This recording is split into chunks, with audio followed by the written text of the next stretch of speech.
എന്ന് നമുക്ക് 100% ഉറപ്പുള്ള അതല്ലെങ്കിൽ ഉറപ്പിക്കാൻ പറ്റുന്ന ഏതെങ്കിലും സ്രോതസ്സുകൾ നമ്മൾ കണ്ടെത്തണം. ആ സ്രോതസ് എന്നുള്ള രൂപത്തിലാണ് നമ്മൾ ഈ ഗ്രന്ഥങ്ങളെല്ലാം വായിക്കുമ്പോൾ ഇവിടെ ഫാദർ സൂചിപ്പിച്ചതുപോലെ പറയേണ്ടി വരുന്നു. ആ കാലഘട്ടത്തിലെ മനുഷ്യരുടെ രചനകളായതുകൊണ്ട് അതിൽ അബദ്ധങ്ങളുണ്ട്, അതിൽ അശാസ്ത്രീയമായ പരാമർശങ്ങളുണ്ട്, അതിൽ ചരിത്രത്തിന് യോജിക്കുന്ന രീതിയിലല്ലാത്ത പരാമർശങ്ങളുണ്ട് എന്നെല്ലാം പറയേണ്ടി വരുന്നു. എന്നാൽ ഇവിടെ നിങ്ങൾക്ക് മുന്നിൽ കൃത്യമായി ദൈവികം എന്ന് 100% പറയാൻ സാധിക്കുന്ന മനുഷ്യരുടെ കൈകടത്തലുകൾ ഒന്നുമില്ലാത്ത ഒരു ഗ്രന്ഥത്തെ സമർപ്പിക്കുകയാണ്. അതാണ് വിശുദ്ധ ഖുർആൻ. നിങ്ങൾക്ക് വിമർശിക്കാവുന്നതാണ് ആ വീക്ഷണത്തിൽ. അതേസമയം ബാക്കി ഗ്രന്ഥങ്ങളെ കുറിച്ചെല്ലാം വിമർശനങ്ങൾ ഉണ്ടായിട്ടുണ്ട്. നമ്മൾ പഠിക്കുക, മനസ്സിലാക്കുക. ഈ രംഗത്ത് വരുമ്പോ, ആ വിമർശനങ്ങൾ വരുമ്പോ അത് പിൽക്കാലഘട്ടത്തിൽ ഉണ്ടായതാണ്, അത് എഴുതി ചേർത്തക്കപ്പെട്ടതാണ്, അതല്ലെങ്കിൽ അത് മനുഷ്യരുടെ അക്കാലഘട്ടത്തിലെ ബുദ്ധിയുടെ പരിമിതിയാണ് എന്ന് പറയാറാണ് പതിവ്. എന്നാൽ വ്യക്തമായി അധാർമികമായ, യോജിക്കാൻ സാധ്യമല്ലാത്ത പരാമർശങ്ങൾ ഉൾക്കൊള്ളുന്നത് കൊണ്ട് തന്നെ ഈ ഗ്രന്ഥങ്ങൾ പൂർണ്ണമായി, അതേസമയം ദൈവികമായ സ്വാധീനം ഉണ്ടായിരിക്കാം, എന്നാൽ പൂർണ്ണമായി നമ്മുടെ മാർഗനിർദ്ദേശക ഗ്രന്ഥങ്ങൾ എന്നുള്ള നിലക്ക് സ്വീകരിക്കുവാൻ സാധ്യമല്ലാതുള്ളതാണ് സത്യം. പിന്നീട് സഹോദരി ഇവിടെ സൂചിപ്പിച്ചത് 6-ാം അധ്യായത്തിലൂടെ ശ്രീകൃഷ്ണൻ പറഞ്ഞു തരുന്ന ഈ പുനർജന്മത്തെ കുറിച്ചാണ്. ഇവിടെ പുനർജന്മത്തെ കുറിച്ച് നമ്മൾ മനസ്സിലാക്കുമ്പോൾ നമ്മൾ 1-2 കാര്യങ്ങൾ നമ്മൾ അറിയേണ്ടതുണ്ട്, മനസ്സിലാക്കേണ്ടതുണ്ട്. ഒന്നാമതായി, വേദസംഹിതകളിൽ എവിടെയും പുനർജന്മ സിദ്ധാന്തം ഇല്ല തന്നെ. വേദസംഹിതകൾ നിങ്ങൾ എടുത്ത് പരിശോധിക്കുക. ഋഗ്വേദമായിരുന്നാലും യജുർവേദമായിരുന്നാലും അഥർവവേദമായിരുന്നാലും സാമവേദമായിരുന്നാലും എല്ലാം അതിലൊന്നും തന്നെ ഈ പുനർജന്മ സിദ്ധാന്തം, അഥവാ ഇവിടെ നന്മ ചെയ്തവൻ വീണ്ടും പുനർജനിച്ച് വ്യത്യസ്ത രൂപങ്ങളിൽ, ജാതികളിൽ, രൂപഭാവങ്ങളിലായി പുനർജനിക്കുന്നു എന്നുള്ള സിദ്ധാന്തം ഈ ഗ്രന്ഥങ്ങളിൽ ഒന്നും കാണാൻ സാധിക്കുന്നില്ല. അതേപോലെ തന്നെ ആദ്യ കാലഘട്ടത്തിലെ ഉപനിഷത്തുകളിലും കാണാൻ സാധിക്കുന്നില്ല. എന്നാൽ ഉപനിഷത്തുകളിൽ നേരത്തെ സഹോദരി തന്നെ സൂചിപ്പിച്ച സ്വർഗനരക സിദ്ധാന്തങ്ങൾ ഉണ്ട് താനും. കഠോപനിഷത്തിലെ പ്രഥമ വല്ലിയിലെ പ്രഥമാധ്യായത്തിലെ 12-ാമത്തെ വചനത്തിൽ നമ്മൾ വായിക്കുന്നത് സ്വർഗേ ലോകേന ഭയം കിഞ്ചനാസ്തി ന തത്രത്വം ന ജരയാഭിവേദി ഉഭയ തീർത്വാശനായ പിപാസേ ശോകാദി ഗോ മോദതേ സ്വർഗലോകേ യഥാട്. സ്വർഗലോകത്തെ കുറിച്ച് നചികേതസ് വിശദീകരിക്കുന്നതാണ്. അതേപോലെ തന്നെ ഈശാവാസ്യോപനിഷത്തിലെ 3-ാമത്തെ ശ്ലോകത്തിൽ നമ്മൾ വായിക്കുന്നത് അസൂര്യ നാമതേ ലോകേ അന്ധേന തമസാ വൃദാഹ താംസ്ത്യ പ്രേദ്യാഭിഗച്ഛന്തിയേ ചാത്മഹാനോ ജനഹ യഥാട്. അഥവാ നരകലോകത്തെക്കുറിച്ച്, സൂര്യരഹിതങ്ങളായ ലോകത്തെക്കുറിച്ച് ഈശാവാസ്യോപനിഷത്തിലെ ഋഷി വിശദീകരിക്കുന്നതാണ്. എന്നാൽ അക്കാലഘട്ടത്തിൽ ഒന്നുമില്ലാത്ത പുനർജന്മ വിശ്വാസം, എന്നാൽ അടിസ്ഥാനപരമായിട്ടുള്ള വിശ്വാസമായി ഗീതയും സമർപ്പിക്കുന്നത് സ്വർഗനരകങ്ങളിലുള്ള വിശ്വാസമാണ് നമുക്ക് കാണാൻ പറ്റും. സഹോദരി സൂചിപ്പിച്ചതുപോലെ തന്നെ ഇവിടെ ശ്രീകൃഷ്ണൻ അർജുനനോട് ഉപദേശിക്കുമ്പോൾ നരകത്തെക്കുറിച്ച് നമുക്ക് കാണാം. 16-ാം അധ്യായത്തിലെ 16-ാമത്തെ വചനത്തിൽ നരകത്തെക്കുറിച്ച് വളരെ വ്യക്തമായി സൂചിപ്പിക്കുന്നുണ്ട്. അതേപോലെ തന്നെ 2-ാം അധ്യായത്തിലെ 37-ാമത്തെ വചനത്തിൽ സ്വർഗത്തെക്കുറിച്ച് വളരെ സുന്ദരമായി വിശദീകരിക്കുന്നുണ്ട്. ഹതോവ പ്രാപ്സസി സ്വർഗം എന്ന് പറയുന്ന സൂക്തത്തിൽ അഥവാ പരാജയപ്പെട്ടാൽ നിനക്ക് സ്വർഗത്തിൽ പ്രവേശിക്കാമെന്നാണ് പറയുന്നത്, അല്ലാതെ പുനർജനിക്കുമെന്നല്ല. എന്നാൽ പുനർജന്മ സിദ്ധാന്തം എവിടെ നിന്നുണ്ടായി, എങ്ങനെയുണ്ടായി, നമ്മൾ യാതൊരു മുൻധാരണയുമില്ലാതെ പഠിക്കാൻ തയ്യാറാകണം. അപ്പോൾ നമുക്ക് കാണാൻ സാധിക്കും പുനർജന്മ സിദ്ധാന്തം ആദ്യമായി പ്രത്യക്ഷപ്പെടുന്നത് ഛന്ദഗ്യോപനിഷത്തിലാണ്. ഛന്ദഗ്യോപനിഷത്തിലെ 5-ാം മണ്ഡലത്തിലെ 10-ാം അധ്യായത്തിലെ 7-ാമത്തെ വചനത്തിലാണ് നമ്മൾ ആദ്യമായി പുനർജന്മ വിശ്വാസം കാണുന്നത്. ആ പുനർജന്മ വിശ്വാസം ആദ്യമായി കാണപ്പെടുന്ന ഗ്രന്ഥത്തിലെ വചനങ്ങളിൽ നിന്ന് തന്നെ നമുക്ക് മനസ്സിലാക്കാൻ സാധിക്കും എങ്ങനെയാണത് ഹൈന്ദവ സമൂഹത്തിലേക്ക് കടന്നു വന്നത് എന്ന്. എങ്ങനെയാണ് ആ വചനം നമ്മൾ പരിശോധിച്ചു നോക്കുക. നിങ്ങൾക്ക് പരിശോധിക്കാം. നിങ്ങൾക്ക് വിദ്യാവാചാസ്പതി ശ്രീ പനോളി പരിഭാഷപ്പെടുത്തിയ ഉപനിഷത്തിൻ സങ്കരാസ് ഓൺ വേർഡ്സ് എന്ന 4 ബൃഹത് വോള്യങ്ങളുള്ള ഗ്രന്ഥത്തിൽ 3-ാം വോള്യത്തിൽ ഈ വിദ്യാവാചാസ്പതി പരിഭാഷപ്പെടുത്തുന്നുണ്ട് ഇംഗ്ലീഷിൽ. എങ്ങനെയാണ് ഈ പുനർജന്മ വിശ്വാസത്തിന്റെ തുടക്കമെന്ന് അതിൽ നിന്ന് നമുക്ക് മനസ്സിലാക്കാൻ സാധിക്കും. എന്താ പറയുന്നതെന്നറിയോ? സ്വധർമ്മം അനുഷ്ഠിച്ചുകൊണ്ട് ധർമ്മം അനുഷ്ഠിച്ചുകൊണ്ട് കാലഗതി പ്രാപിക്കുന്നവർ, മരണപ്പെടുന്നവർ, അവർ ബ്രാഹ്മണ ക്ഷത്രിയ വൈശ്യ ജനനേന്ദ്രിയങ്ങളിൽ ജനിക്കുന്നു. ബ്രാഹ്മണന്റെയോ ക്ഷത്രിയന്റെയോ വൈശ്യന്റെയോ ജനനേന്ദ്രിയത്തിൽ ജനിക്കുന്നു. എന്നാൽ സ്വധർമ്മം അനുഷ്ഠിക്കാതെ മരണപ്പെടുന്നവരാകട്ടെ അടുത്ത ജന്മത്തിൽ ഇവിടെ പന്നിയുടെയോ പട്ടിയുടെയോ ചണ്ടാളന്റെയോ ജനനേന്ദ്രിയത്തിലാണ് ജനിക്കുക എന്നതാണ്. ഇത് വളരെ വിശദമായി ഗദ്യരൂപത്തിലുള്ളതാണ്, പദ്യരൂപത്തിലുള്ളതല്ല. ഗദ്യരൂപത്തിലുള്ള ഈ ഛന്ദഗ്യോപനിഷത്തിൽ വളരെ വിശദമായി ഇത് വിശദീകരിക്കുന്നുണ്ട്. നിങ്ങൾ ചിന്തിച്ചു നോക്കുക, എന്താ ഇവിടെ പറയുന്നത്? ബ്രാഹ്മണ ക്ഷത്രിയ വൈശ്യാദികളുടെ ജനനേന്ദ്രിയത്തിൽ ജനിക്കുന്നവര് പഴയ ജന്മത്തിൽ, അവരുടെ മുൻ ജന്മത്തിൽ സ്വധർമ്മം അനുഷ്ഠിച്ചവരാണ്. അതുകൊണ്ട് തന്നെ അങ്ങനെ ജനിച്ചത് അവരുടെ ആ ബ്രാഹ്മണനായി, ക്ഷത്രിയനായി, വൈശ്യനായി സമൂഹത്തിൽ അനുഭവിക്കുന്ന എല്ലാ ഗുണങ്ങൾക്കും സാമൂഹികമായ ഉയർന്ന അവസ്ഥക്കും കാരണം അവരുടെ പഴയ ജന്മത്തിലെ അവരുടെ നന്മകളാണ്. എന്നാൽ ബാക്കിയുള്ളവരോ ചണ്ടാളനും പന്നിയും പട്ടിയും ഒരേപോലെയാണ് പെടുത്തിയിട്ടുള്ളത്. നിങ്ങൾ മനസ്സിലാക്കണം, ഈ ജന്മത്തിൽ തെറ്റ് ചെയ്ത ഇയാൾ അടുത്ത ജന്മത്തില് ചണ്ടാളനോ പന്നിയോ പട്ടിയോ ആയി ജനിക്കുന്നതാണ്. അപ്പൊ പന്നിയുടെയും പട്ടിയുടെയും ഗണത്തിലാണ് പാവപ്പെട്ടവനായ അടിസ്ഥാനവർഗമായ ചണ്ടാളനെ പെടുത്തിയിട്ടുള്ളത്. ആ ചണ്ടാളന് ഈ ജന്മത്തിൽ, അടുത്ത ജന്മത്തിൽ നല്ല രീതിയിൽ ബ്രാഹ്മണ ക്ഷത്രിയ വൈശ്യാദികളായി ജനിക്കാൻ എന്താ മാർഗം? സ്വധർമ്മം അനുഷ്ഠിക്കുക. എന്താ ചണ്ടാളന്റെ സ്വധർമ്മം? മനുസ്മൃതി വായിച്ചാൽ മതി. എന്താ ചണ്ടാളന്റെ സ്വധർമ്മം? ബ്രാഹ്മണ ക്ഷത്രിയ വൈശ്യാദികൾക്ക് ദാസ്യവേല ചെയ്യുക. ഈ സ്വധർമ്മം അനുഷ്ഠിച്ചാൽ, അവര് ഈ സ്വധർമ്മം കൃത്യമായി കൃത്യവിലോപമില്ലാതെ അനുഷ്ഠിച്ചാൽ അടുത്ത ജന്മത്തിലെങ്കിലും അവർക്ക് ബ്രാഹ്മണ ക്ഷത്രിയ വൈശ്യാദികളുടെ ജനനേന്ദ്രിയത്തിൽ ജനിക്കാൻ സാധിക്കുമെന്ന വിശ്വാസം വളർത്തുവാൻ വേണ്ടി ഛന്ദോഗ്യോപനിഷത്തിലെ ജൈവലി മഹർഷിയും മറ്റും നിർമ്മിച്ചെടുത്തതാണ് ഈ പുനർജന്മ വിശ്വാസമെന്ന വാദം. എന്റേത് മാത്രമല്ല, ഹൈന്ദവ പണ്ഡിതന്മാരിൽ തന്നെ പെട്ട ചില വിഭാഗങ്ങൾ അങ്ങനെ വാദിക്കുന്നുണ്ട് എന്നുള്ളതാണ് വസ്തുത.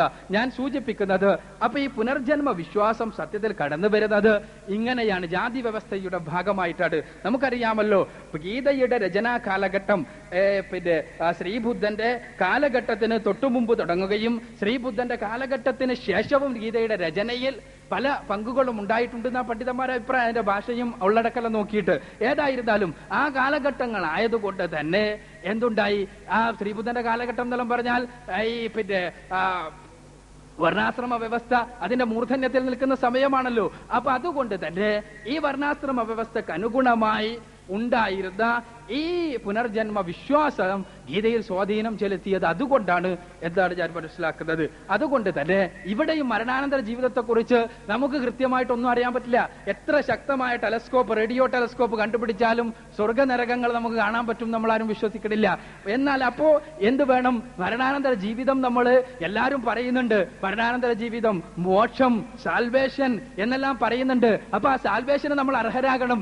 മരണം എന്ന് പറഞ്ഞാൽ നമുക്ക് ഏത് സമയത്ത് ഡിസൈഡ് ചെയ്യാൻ, നമ്മുടെ ഡിസിഷന്, നമ്മുടെ തീരുമാനങ്ങൾക്ക് അതീതമാണ് മരണം. അതുകൊണ്ട് തന്നെ ആ മരണാനന്തര ജീവിതത്തെക്കുറിച്ച് നമ്മൾ ഒരു തീരുമാനമെടുക്കുമ്പോൾ, നമ്മൾ ഒരു കാര്യം ചിന്തിക്കുമ്പോൾ, നമ്മൾ ആ ജീവിതത്തിലെ മോക്ഷത്തിന് വേണ്ടി പ്രവർത്തിക്കുമ്പോൾ ആ മോക്ഷം പൂർണ്ണമായി നേടിത്തരുവാൻ സാധിക്കുന്ന സോഴ്സുകളിൽ നിന്നാണോ നമ്മൾ ഈ കാര്യങ്ങൾ പഠിച്ചിട്ടുള്ളത് എന്ന് കൃത്യമായി മനസ്സിലാക്കുക എന്നാണ് എനിക്ക് സൂചിപ്പിക്കാറുള്ളത്. ഇവിടെയും വിശുദ്ധ ഖുർആൻ വ്യതിരിക്തമാകുന്നു. വിശുദ്ധ ഖുർആൻ മരണാനന്തര ജീവിതത്തെക്കുറിച്ച് അഥവാ മോക്ഷത്തെക്കുറിച്ച് അതിന്റെ 1/3 ഭാഗത്ത് വിശദീകരിക്കുന്നുണ്ട്.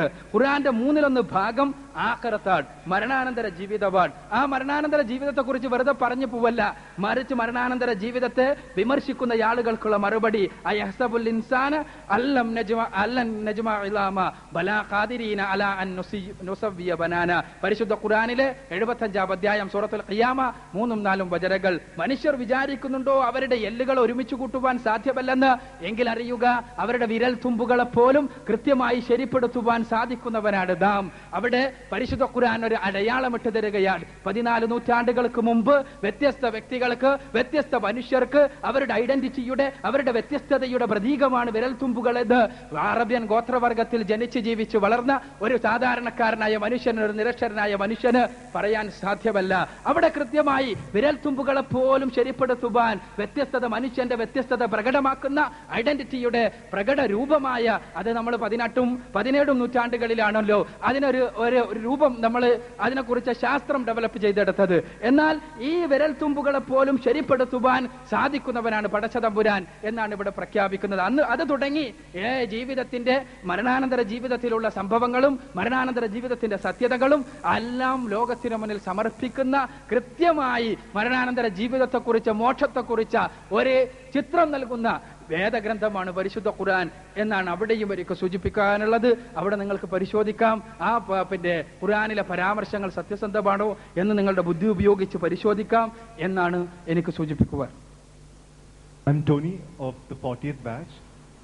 Very often when we come to such a forum, we always talk about theist religion, that is Hindus, Muslims and Christians, we never think about the greatest atheist that there was in this world, who looked beyond God, who put the responsibility on mankind that you can achieve your own intellect, your own morality and your own salvation.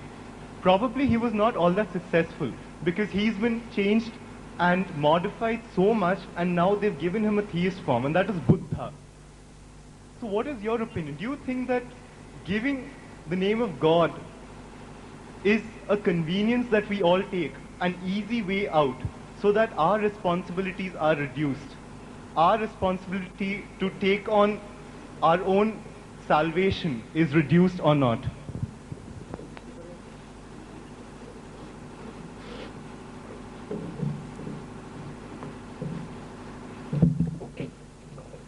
The question of my friend is about atheist. We speak about religion, but my friend regret that we do not speak about atheist. You can find some atheist leading a good life, but what is good? What is bad? What is sin? Has any atheist got an idea about this? Can any atheist give anything like that? In America, in different states, there are different laws. Lesbianism is allowed. Homosexuality is allowed. What has God an atheist to say about that? What about monopoly, creating monopoly, exploiting people? Can any atheist have a suggestion for that? My friend said about that. In America, a Muslim, a white American Christian, he was an atheist. His name is Jeffrey Lang. He became a Muslim. And he said that there is no moral code for atheists. What is the moral code? If some people say there that homosexuality is good, another person says that you can exchange wife, another person says that you can have incest. In America, what happens? Everybody in the beach, naked. The father, grown-up daughter, mother, grown-up son, lying together naked in the beach. That is why incest. Father having sexual intercourse with the daughter, mother having sexual intercourse with the son, or the son-in-law, or the daughter-in-law. And do you know, Bertrand Russell is a renowned atheist. He had relation with his son's wife. Son's wife. What's God an atheist to say about morality? What has he got to say? That is why Quran says only God can give you ideas about what is good and what is bad. About equality of man. Only Quran has proclaimed that 14 centuries back. Equality before law. Only Quran has proclaimed it 14 centuries back. Equality in place of worship. In India, for downtrodden Hindus, Shudras, for entering temple, they had to do satyagraha. They had to have proclamations for entering temples. Equality. What about female? What about female rights? Not only atheist, even the other religions, they have not given women any right. Right to divorce, right to remarry. Only Quran is granted. That is why only this is revealed by God. That's why. What about zakah, that is alms to the poor? That's why in my speech I said, you can never find an atheist starting in a hospital. Generally, I'm speaking generally. You can never find an atheist starting in a hospital. An atheist starting an orphanage. Only God-fearing people, because they're accountable to God. I said in my speech, even in an area where there is nobody to witness us, many of us do not commit sin. Why? Because we fear that God sees that. That is the greatest contribution of religion to humanity. Prevents people from committing theft. A famous atheist said, If there was no belief in God, my wife would have betrayed me. My servant would have stolen my property. So I repeatedly say that you can say about atheists, but once the people start drifting from religion, you know what's going to happen. That's what's happening in America. 6 and 7-year-old boys going with a gun to the school and shooting the classmates. No parents are sent to old age homes. No family relations. Wife is cheating the husband, husband is cheating the wife. The whole moral code has been collapsed. So understand, my dear young brother, sometimes to some atheists you can see leading a moral life, but even they do not know what. Each individual can fix for himself or decide for himself.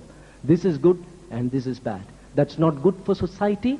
That's not good for humanity. For that, the importance of religion comes. The Quran has given specific rules and regulations. Thank you. ഇസ്ലാം മതം മൃഗബലി അംഗീകരിക്കണ്ടല്ലോ. പേര് Sunil, final year. ഇസ്ലാം മതം മൃഗബലി അംഗീകരിക്കണ്ടല്ലോ.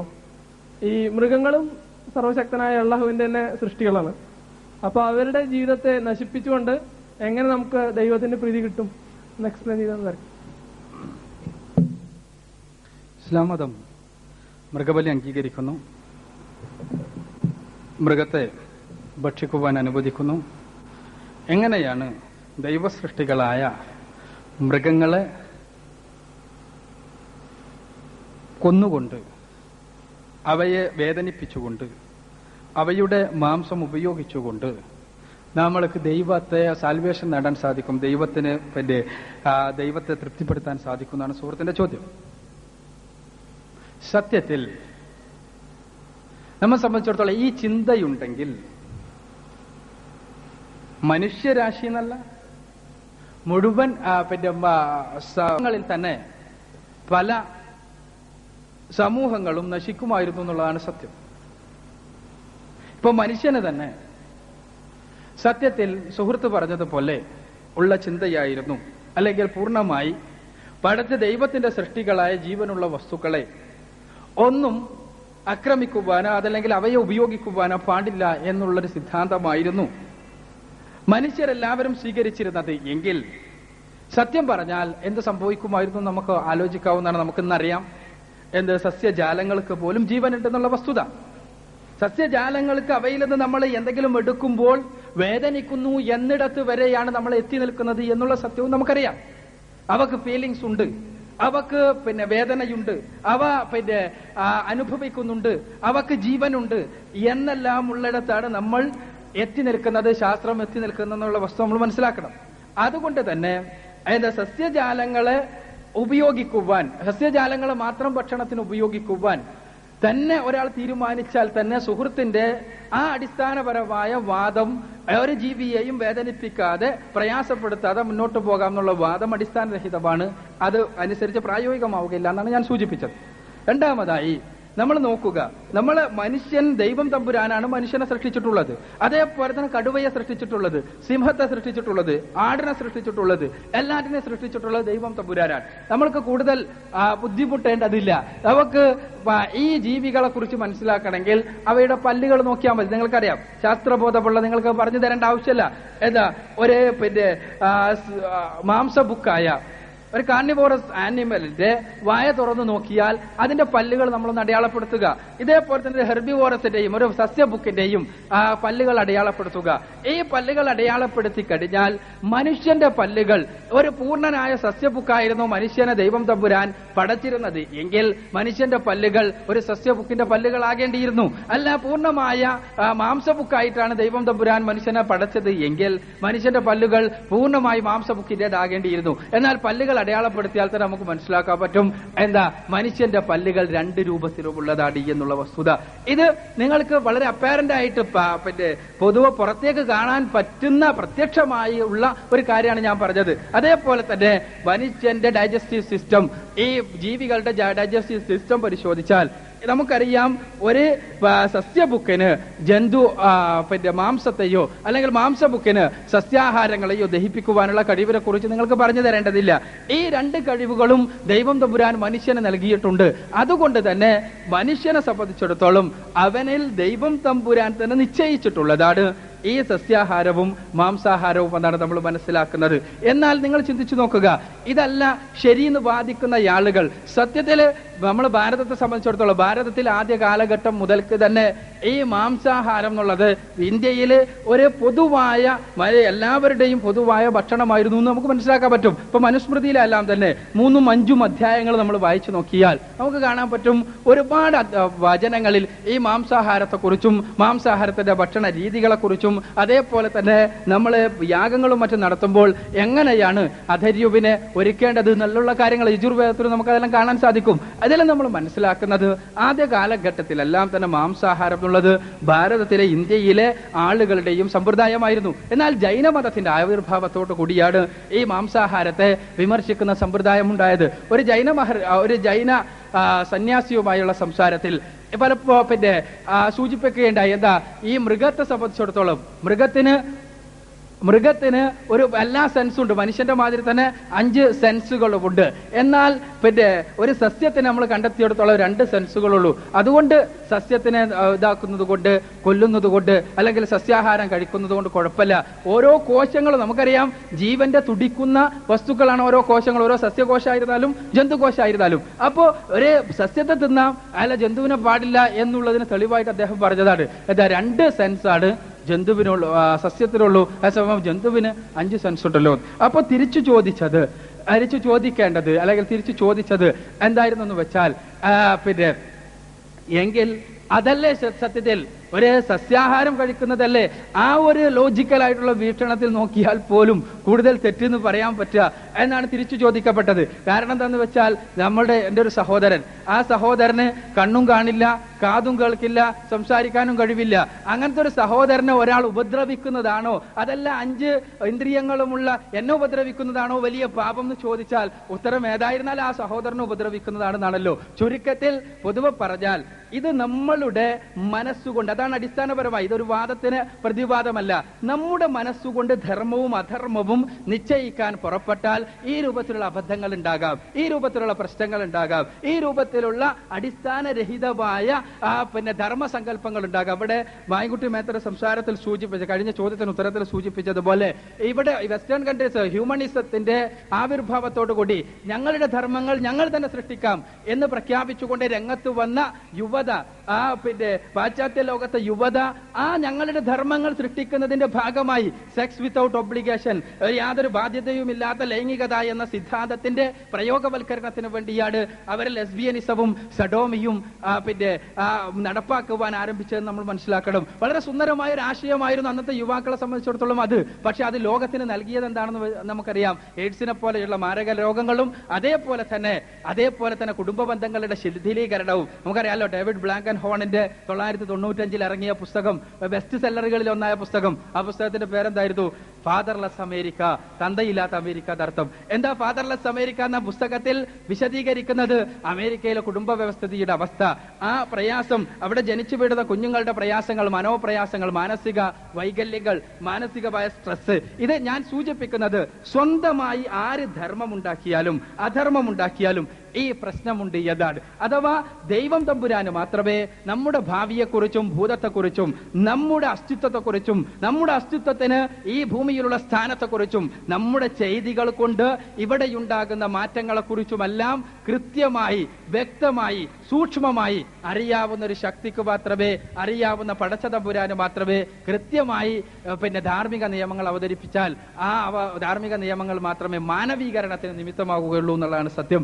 അതിന് വിരുദ്ധമായി നമ്മളുടെ ചിന്ത കൊണ്ട് ഇങ്ങനെ ജന്തു എത്ര പ്രയാസാണ് എന്ന് ചിന്തിക്കുമ്പോൾ പട്ടിണി കിടന്ന് മനുഷ്യൻ മരിക്കേണ്ടി വരും എന്നിടത്താണ് ആ ചിന്ത ചെന്നെത്തുക എന്നുള്ളതാണ് വസ്തുത. അപ്പോ എന്താ മനുഷ്യന്റെ ആവശ്യങ്ങൾക്ക് വേണ്ടി എന്നാൽ അമിതമാകാത്ത രീതിയിൽ പ്രകൃതി വസ്തുക്കൾ ഉപയോഗപ്പെടുത്തുക. ആ ഉപയോഗത്തിന്റെ ഭാഗമാണ് ജന്തുമാംസമായിരുന്നാലും സസ്യമാംസമായിരുന്നാലും എല്ലാം. അവിടെ വേദനകൾ, ആ വേദനകൾക്കുള്ള പരിഹാരം എന്ത് എന്ന് ദൈവിക മാർഗനിർദ്ദേശ പ്രകാരം ജീവിക്കുക എന്നുള്ളത് മാത്രമേ നമുക്ക് നിർവാഹമുള്ളൂ. അവിടെയും കൃത്യമായി ദൈവിക മാർഗദർശനം നൽകുന്നു എന്ന് ഉറപ്പുള്ള, ദൈവികമാണ് എന്ന് 100% ഉറപ്പുള്ള ഒരു സ്രോതസ്സിനെ നമ്മൾ തെരഞ്ഞു കണ്ടുപിടിക്കേണ്ടതുണ്ട്. അവിടെയും ഞാൻ സമർപ്പിക്കുന്നത് പരിശുദ്ധ ഖുർആനിനെയും പ്രവാചകൻ സല്ലല്ലാഹു അലൈഹി വസല്ലമയുടെ ജീവിതത്തെയുമാണ് എന്നാണ് ഞാൻ സൂചിപ്പിക്കുന്നത്.